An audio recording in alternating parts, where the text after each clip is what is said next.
religious scandals, you're going to be as overwhelmed as I was with the dizzying array of salacious events to choose from. Faced with an astounding list of options, I first clicked Jim Bakker, because that was a familiar name to me. A televangelist with his own Christian theme park, he and his wife founded the Praise the Lord Club, a televised program netting over $200 million a year. I know George is like, how do we do that? Bakker resigned, though, from his ministry after paying his secretary to be quiet about raping her. And then he went to prison for felony related to accounting fraud.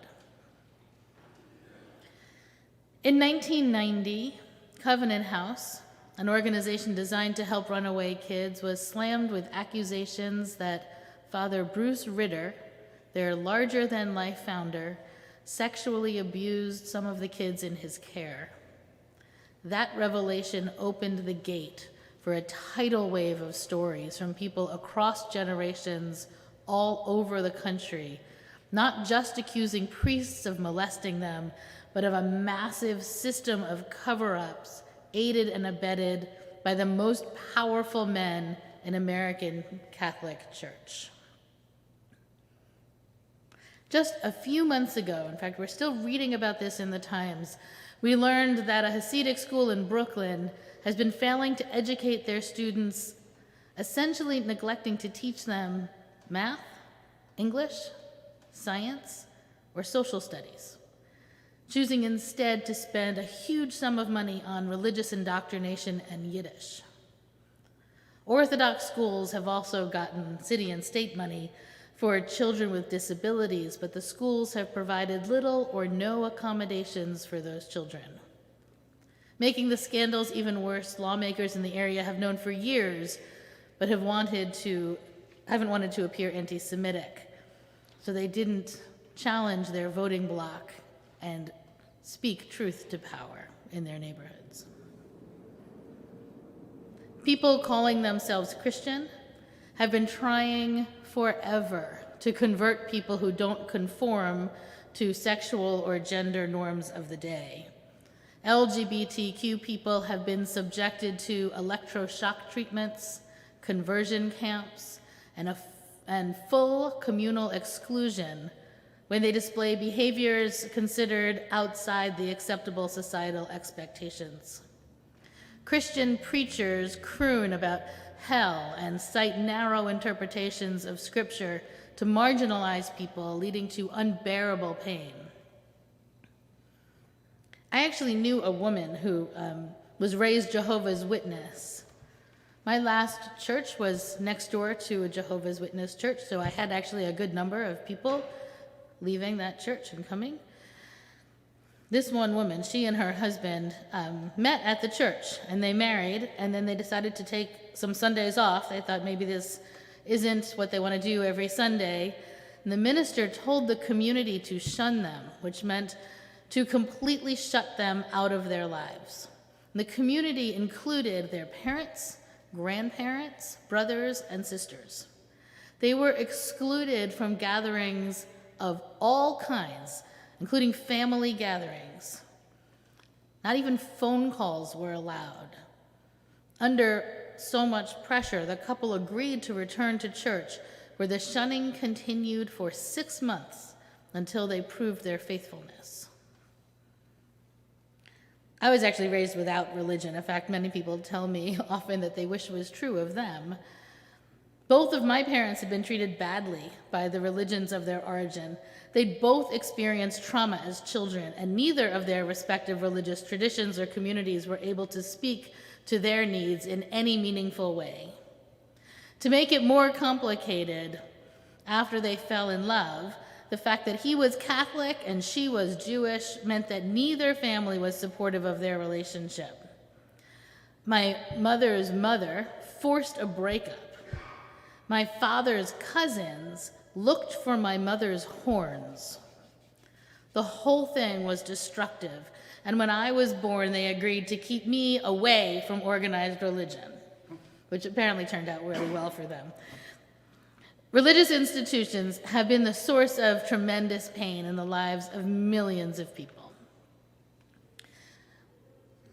Raise your hand if you've been hurt by a religious community or a particular theology. Anyone? Keep your hands up. Raise your hand if you've been rejected by religion. Raise your hand if you walked away from religion because it was, keep your hands up. Everyone keep your hands up. If it was, has religion ever been harmful to you? And raise your hand if before coming here, you were sure you'd never step foot in another church, synagogue, or house of worship. Keep your hands up. That's a lot of people here. You can put them down. A lot of people in this room have experienced religious trauma or have barely escaped it. And we're not alone. Our streets are filled with people who've been hurt, rejected, or otherwise harmed in one of 1,000 ways by the very institutions they were taught to trust. I read a sermon by a colleague.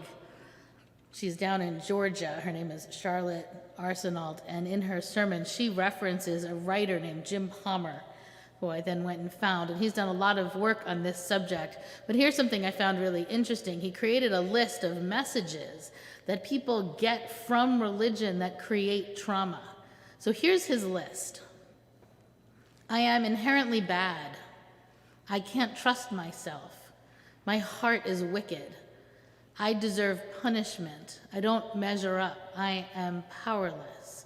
Self-denial is holiness. I need forgiveness just for who I am. I need to be saved. I'm worthless. Being devoted to God means staying in an abusive relationship. Therapy or medication is a lack of faith.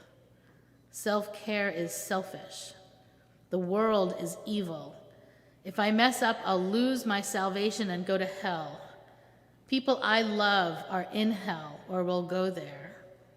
Everything outside my church culture is a threat. I can never be good enough. Feelings are dangerous and not trustworthy. I am not capable of thinking for myself. Obedience is true discipleship. Questioning is a spirit of rebellion. I must be perfect. My struggles mean I don't trust God. I am nothing. I am weak. To Mr. Palmer's list, I'd like to add, you don't need science if you have faith. You might be in pain, grieving, terrified, but it's all God's will. This is God's plan. Your beloved died because God wanted them with him. Sex is sinful and separates you from God. Clergy are closer to God than you are. Clergy are rarely wrong, sad, angry, or in need. This is because they have real faith. When you are wrong, sad, angry, or in need, it's your lack of faith. Women are subservient to men. Women should not lead. Women should be quiet. Those might be messages you've heard before. And if so, I am sorry. I am sorry anyone has ever said these things to you or implied them or built a world or a system around them. I'm sorry anyone has ever had to hear them or that anyone believes them enough to repeat them. Those messages saturate our culture. They sink into our minds and affect our self-worth in powerful, often lasting ways. People are running from organized religion, and it's no wonder. The hurt perpetrated over and over, generation to generation, is finally repelling people. Something I hope is a sign of health. I hope there's a wholesale rejection of messages that don't align with other shared cultural values. If I were to make a list of what messages I hope people are hearing or assuming here are some of the things I hope are on it. I am beautiful. I am made in the image of all that's holy. I am loved. When I feel broken, there's somewhere I can be reminded that I am whole. Everyone behaves badly sometimes. Everyone gets angry. Everyone feels sad. Everyone knows how it feels to be lonely. None of these feelings are a lack of faith. Everyone is loved. Everyone is saved. My gender, my sexuality, the color of my skin are reflections of God. I am part of the divine spirit that lives and loves in all of us. My voice matters even if I don't have a job or a home. It's okay that I don't have answers. Questions are faithful.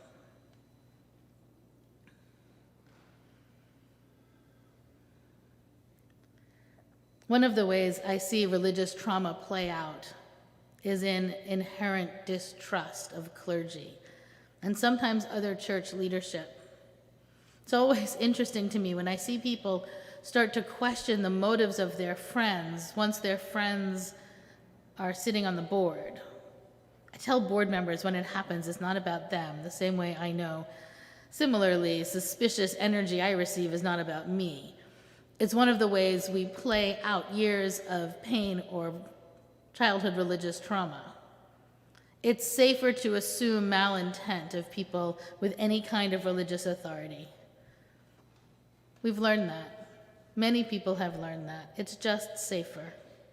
I'm going to admit it's annoying for us, but in some ways it's also understandable.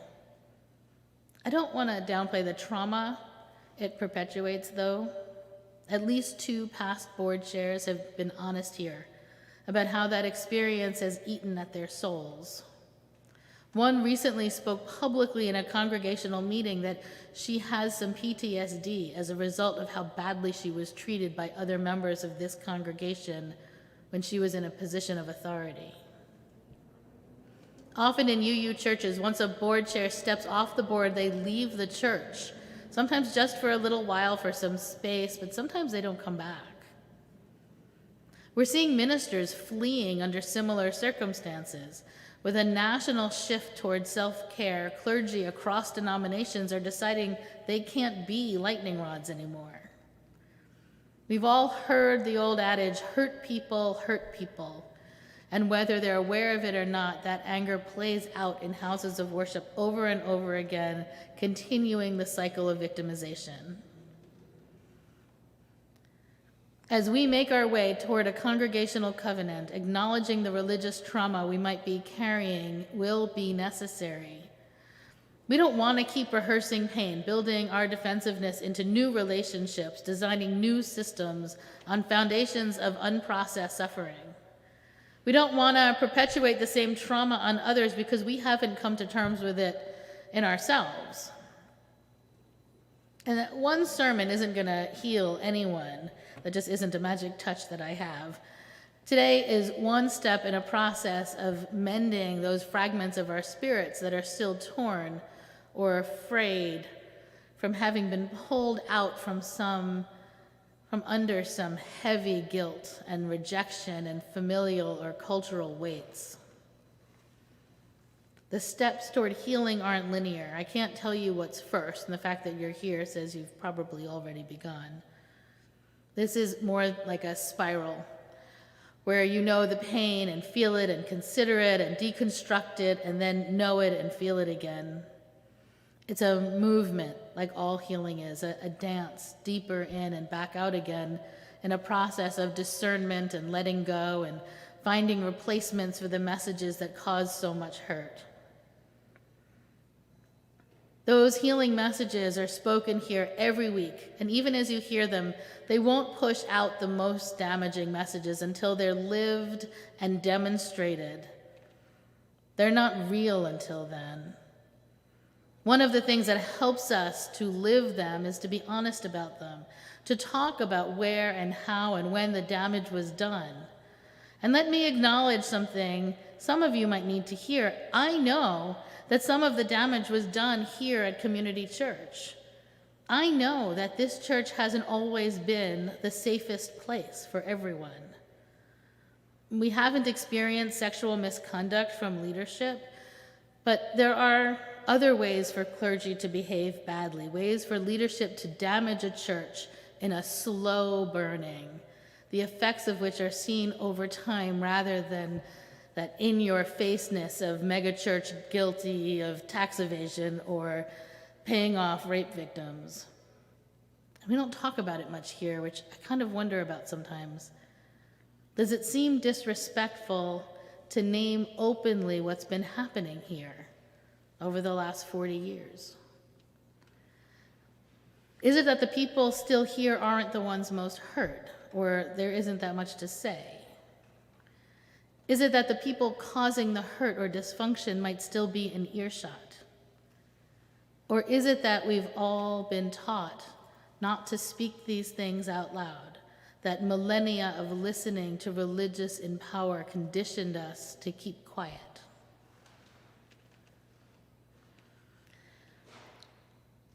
Just before the Me Too movement hit nationally, the female clergy within the UU Ministers Association started telling some difficult truths.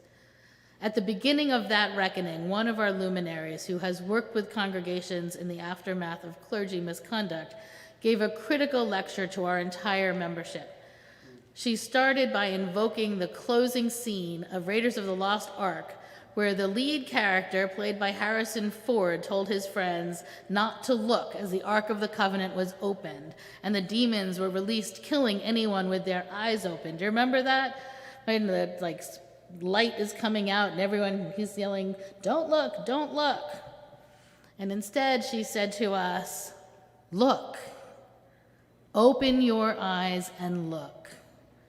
We might be afraid, but we have to look and see what's in the box we've been keeping closed or will never heal.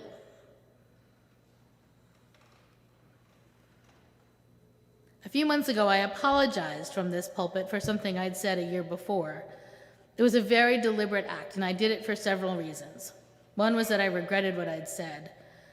It was also because I suspected very few people in this room had ever heard a member of the clergy apologize from the pulpit. It happens very rarely. I was actually trying to think of a time that I saw it happen without that person then resigning, and I couldn't think of an example, which isn't to say that there aren't plenty, but none came to mind.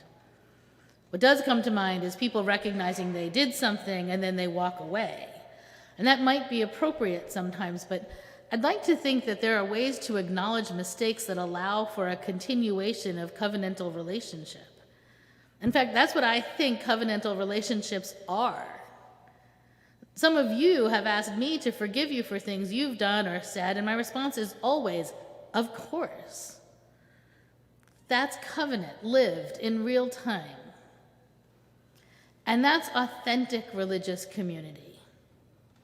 No shunning, no converting, no hushing or denying. We speak truth in love. And when we can't find truth, or love is distant, we say that too. We say it in faith, knowing that we will make our way back to ourselves and each other, that we are together, walking each other home. As Alice Walker tells us, there is no God but love. And so rising is inherent in our heartbeat as we move, carried, or knocked about by life. This we know. We were not meant to suffer so much and learn nothing. So here we are with our broken hearts, our healing spirits, and our wisdom being born.